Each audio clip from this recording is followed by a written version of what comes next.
시청자 여러분 안녕하십니까. 11월 5일 월요일의 아침엔 매일경제입니다. 오늘도 일면 기사부터 짚어보며 시작합니다. 매일경제신문이 준비되어 있습니다. 오락가락 행정, 문 잠긴 첫 영리병원, 이런 제목이 달렸군요.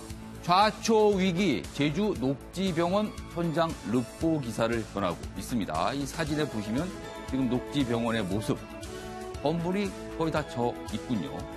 병원 완공 후 15개월째 표류. 제주도 시민단체 압박에 위법 소지 공론 조사를 수용했습니다. 그리고 결국 개설 불허 권고를 해 사장이다. 다 졌는데 개설 불허 권고가 나왔습니다. 그래서 오락가락 행정, 이렇게 제목이 달려있군요. 다음 신문 보시죠. 자, 이쪽에 있습니다. 경향신문입니다. 우리 회사에도 양진호가 있다.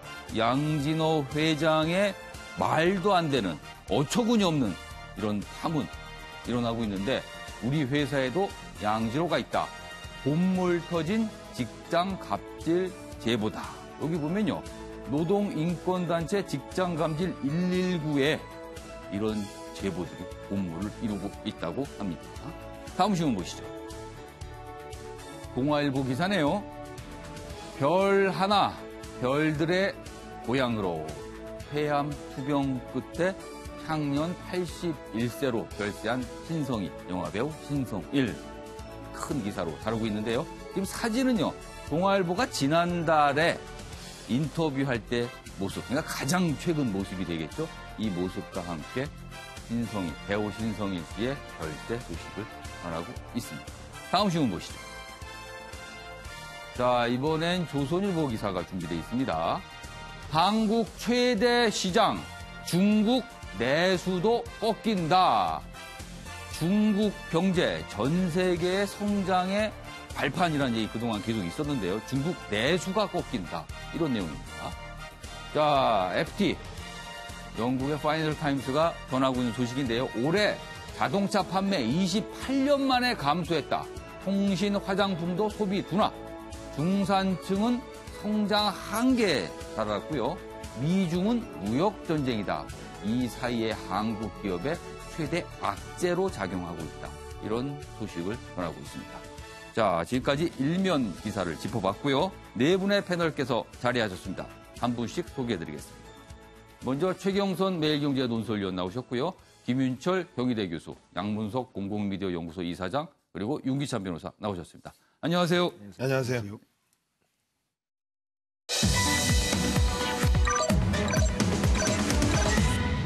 네, 아침의 매일경제 핵심 내용을 한눈에 정리한 아침을 여는 키워드입니다. 먼저 첫 번째 키워드, 대문 밖의 남자. 영화배우 신성일 씨에 관한 내용이고요.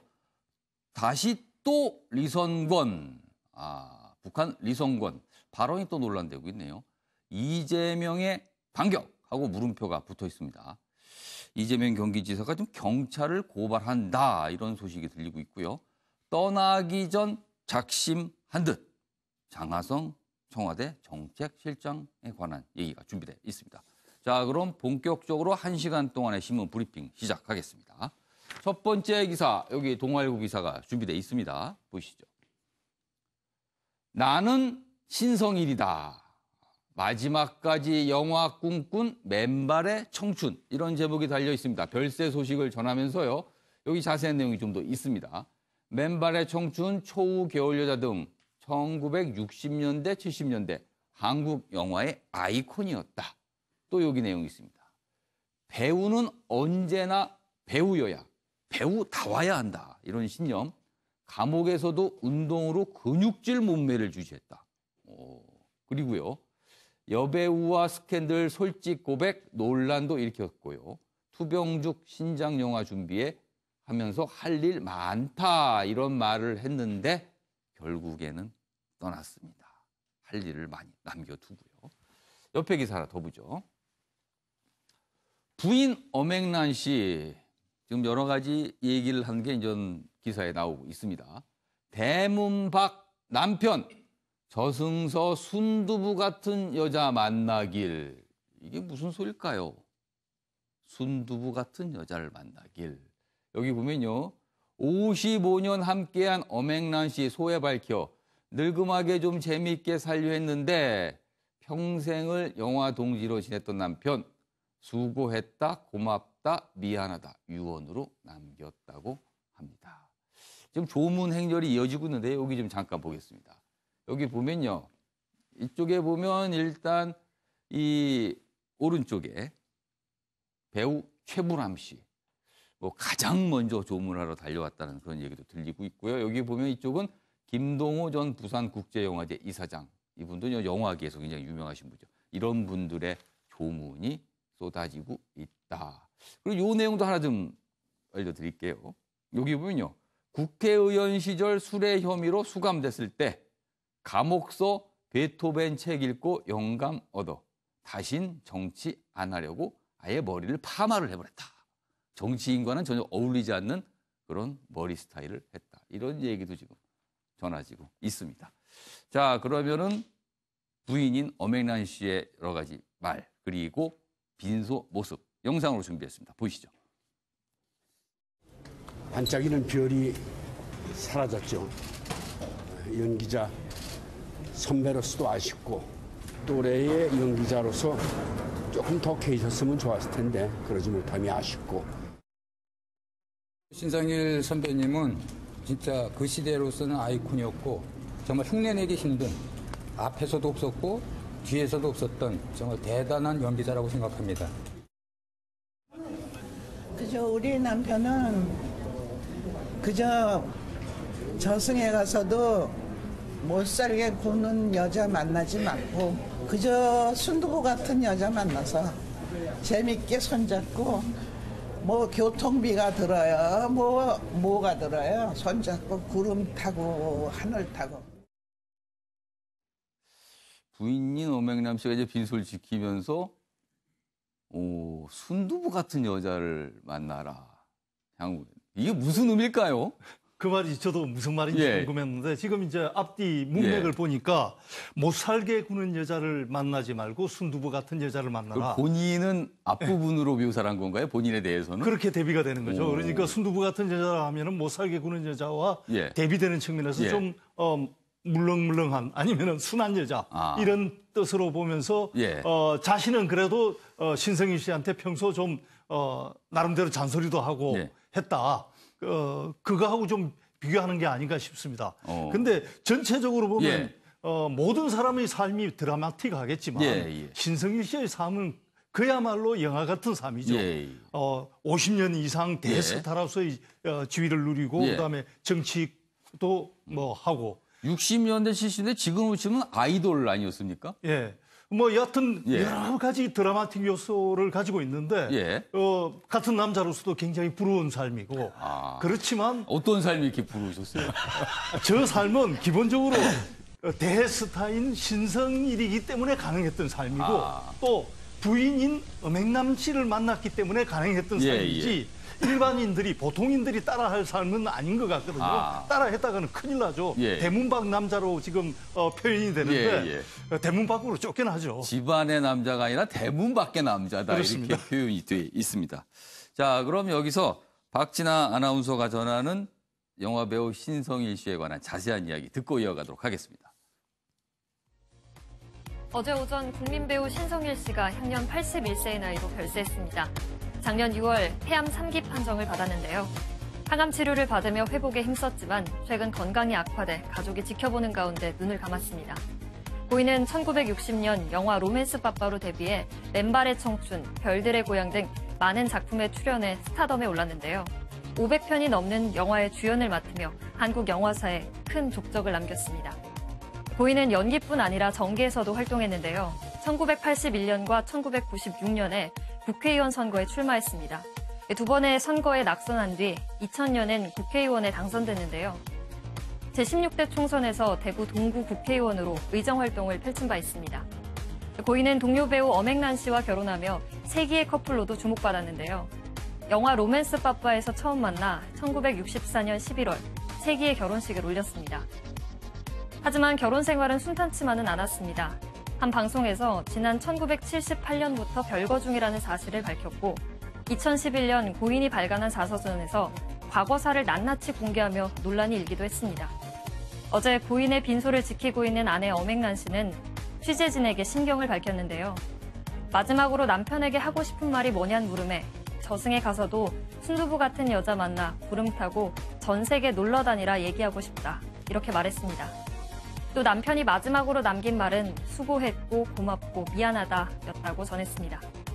고인의 발의는 내일 진행될 예정인데요. 장지는 고인이 직접 건축해 살았던 가옥이 위치한 경북 영천의 성일각으로 옮겨집니다.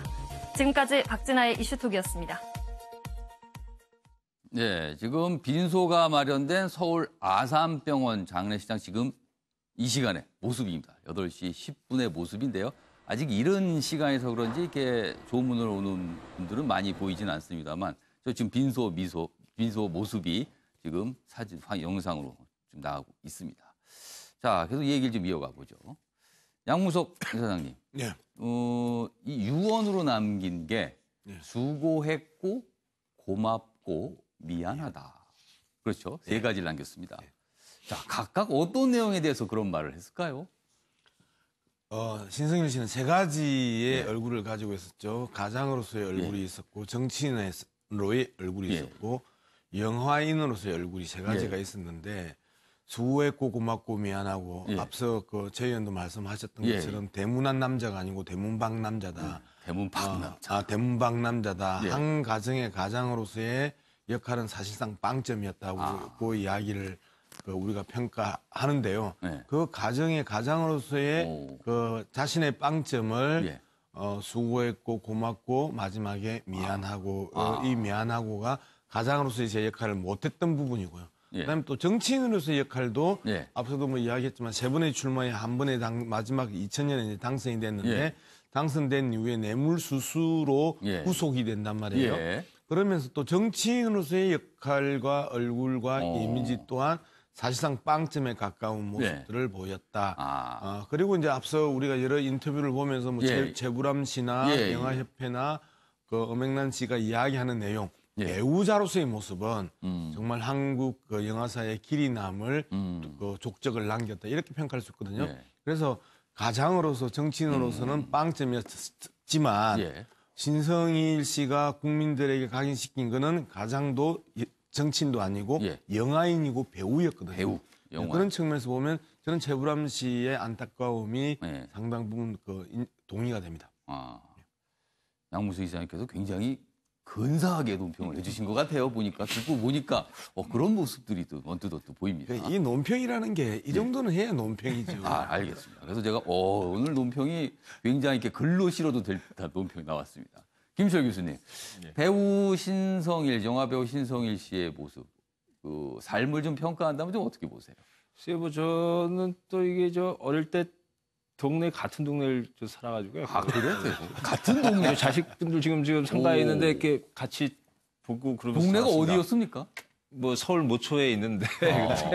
근데 뭐 어릴 때부터 그랬고 우리 부모님한테도 이제 그런 얘기들 많이 들었습니다만 그 어릴 때 이렇게 지켜볼 때도 삶은 좀 이렇게 살아야 되는 거 아닌가라는 생각이 들어요. 이게 특히 지금 한국 사회나 우리 뭐 세계 이렇게 문명 전환 막 새로운 시대가 도래한다 그러는데 이때 자꾸 이제 예전에 낡은 거에 안주해갖고 사는 삶에는 뭐 행복도 없을 거고 또 뭐 큰 자기 성취도 생겨나기가 어렵겠다. 그래서 얻는 거야 뭐 누구나 다 명예를 얻고 성공할 수 있는 것은 아니겠지만 적어도 저렇게 자기가 내키지 않는 길은 가지 않았다라고 하는 그런 부분들은 특히 뭐 우리 그 배우 지망생뿐만 아니라 우리나라 지금 뭐 청년이나 젊은 세대들이 한번 이렇게 눈여겨 볼 그런 삶이 아닌가 생각이 듭니다.